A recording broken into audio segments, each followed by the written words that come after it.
love and betrayal, greed and murder. It's set in this interesting world of contrasting ideologies and what's right and wrong, and has a great philosophy about it.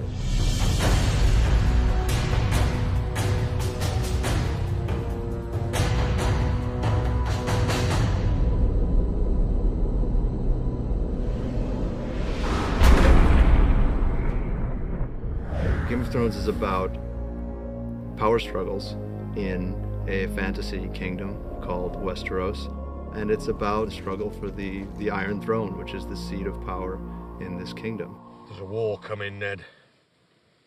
I don't know when, I don't know who we'll be fighting, but it's coming.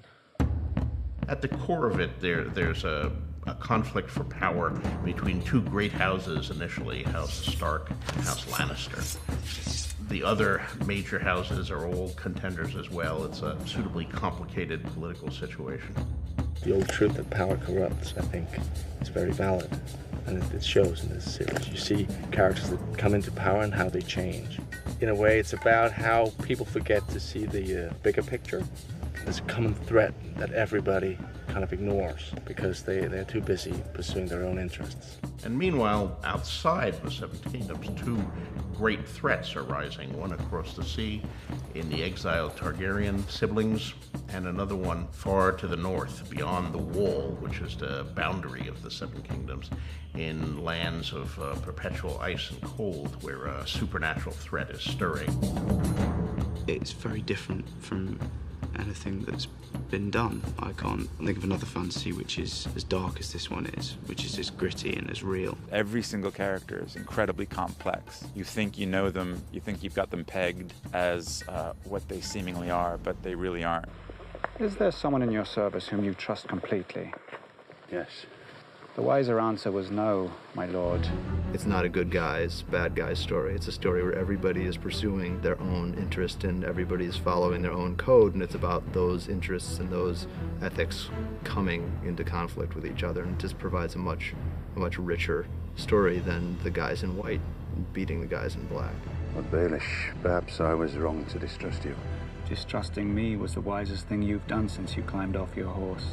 It's quite a big, sprawling, epic kind of story, and fascinating characters, different characters, very rich, sort of tasty characters in there. You don't know who they all are and how they fit in.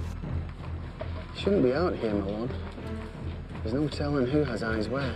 Let them look. So I've found it's very dense and it's very multi-layered. I think that's what I found quite intriguing and quite fascinating about this thing. Ned Stark is the center of the series. He's very realistic, quite a pragmatic character. This is fine work. It's not for sale. His lordship wants the helmet. I made it for me. Forgive him, my lord. There's nothing to forgive. He's principled, he has values, and above all, he's very loyal, you know, and that's something that he demonstrates on many occasions. You helped me win the Iron Throne, now help me keep the thing. We were meant to rule together. That is the Lord of Winterfell, and he's married to Catelyn Tully. Together they have a number of children. 17 years ago, you rode off with Robert Baratheon. You came back a year later with another woman's son. Jon Snow, he's of an age with Robb, the eldest son, and they're closest brothers. I would say Jon Snow is a young hero in a lot of ways. Well, Lord Snow, it appears you're the least useless person here. Personally, I think there's a hell of a lot of inner turmoil if he's fighting between his ambition to be someone and to make a mark on things. I'm ready. You're not going. You're no ranger, chap. Here. The man gets what he earns. When he earns it. His ambition can and does make him do quite extreme things. The Lannisters are the Queen's family. Robert Baratheon, the king, who had the daughter of another Grace House, Cersei Lannister. She is the queen of the Seven Kingdoms. She's quite tricky, layered, and power mad. She's smart and political. She has a very hard time trusting anyone. You're just a soldier, aren't you? You take your orders and you carry on. I was also trained to kill my enemies, Your Grace. As was I. there's a definite sense with Cersei that if it will further her game of power, she'll get rid of anybody. It doesn't really matter. Jaime, her twin brother, is one of the members of the Kingsguard. It would be good to have you on the field. The competition has become a bit stale. I don't fight in tournaments, because when I fight a man for real, I don't want him to know what I can do. He is a soldier, and he doesn't care about the politics. He knows the game, and he does not want to be directly involved in it. Cersei and Jaime also have another brother, Tyrion Lannister. Tyrion Lannister, because of his size, has had a very complicated upbringing in relation to his father and his sister. He's very well read. He gets 0 powers with physical defenses, so he has to defend himself with his wit and charm. Why'd you read so much? Look at me and tell me what you see. Is this a trick? What you see is a dwarf. My brother has his sword, and I have my mind. And a mind needs books like a sword needs a whetstone. There's a set of characters that you also encounter who are across the Narrow Sea on an entirely different continent. May I present my honored guests, Viserys of House Targaryen, the rightful king of the Andals, and his sister, Daenerys of House Targaryen.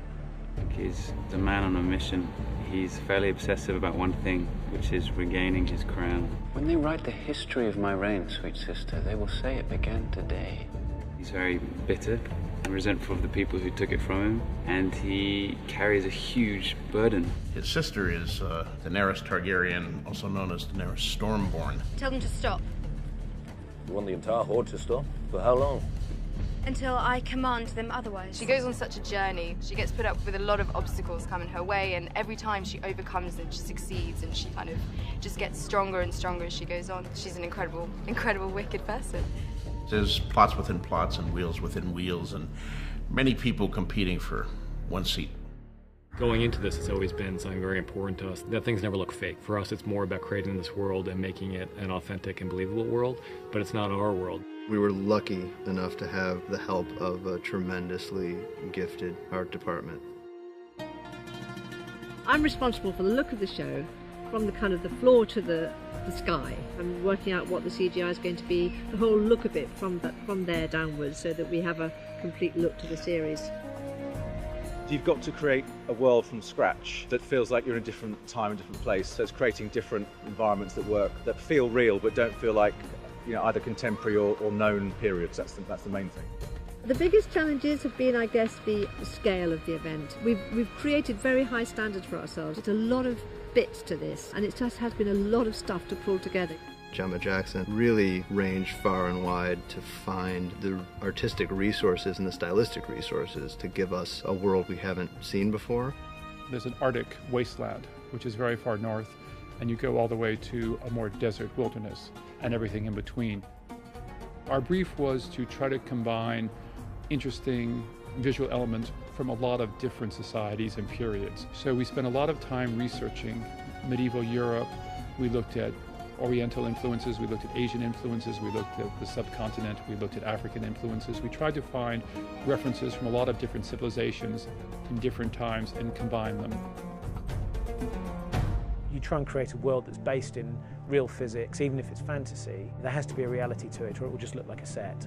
So you're always trying to think, right, how would these people live? What would they need? Why would they put things where they do? How would it be? I think the approach we want to take is that, yes, it is fantasy, but it's very grounded in reality.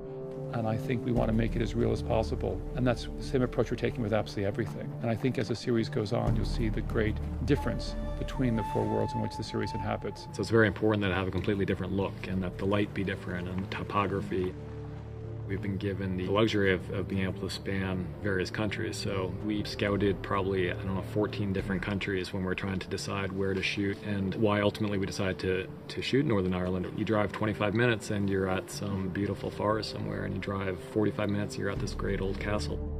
It's a huge scale. Shooting simultaneously in 2 different countries as Malta and Ireland is a challenge, but it's great fun. We love it.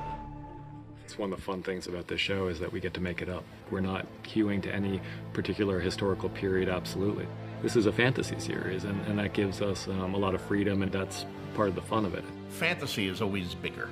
I mean, fantasy is larger and more colorful and more exciting, I think, than history. So you take your inspiration from something in history, you make it much bigger and perhaps more dramatic. It's just the best story. It's fascinating, and there's so many twists and turns. And when you think you've got it figured, it completely changes its mind, and you follow it and you get excited by it. There's real emotion and there's real relationships that you can understand and relate to, and it's just brilliant. It's a wonderful story. This interesting combination of a very real world with an overlay of fantasy is a pretty intriguing combination, and I think it's something that you see nowhere else on television currently. I don't think anybody will do it quite the way HBO does. What do you know about fear? Fear is for the winter, when the snows fall 100 feet deep. Fear is for the long night, when the white walkers move through the woods. When the sun hides for years, and children are born and live and die, all in darkness. That is the time for fear, my lord.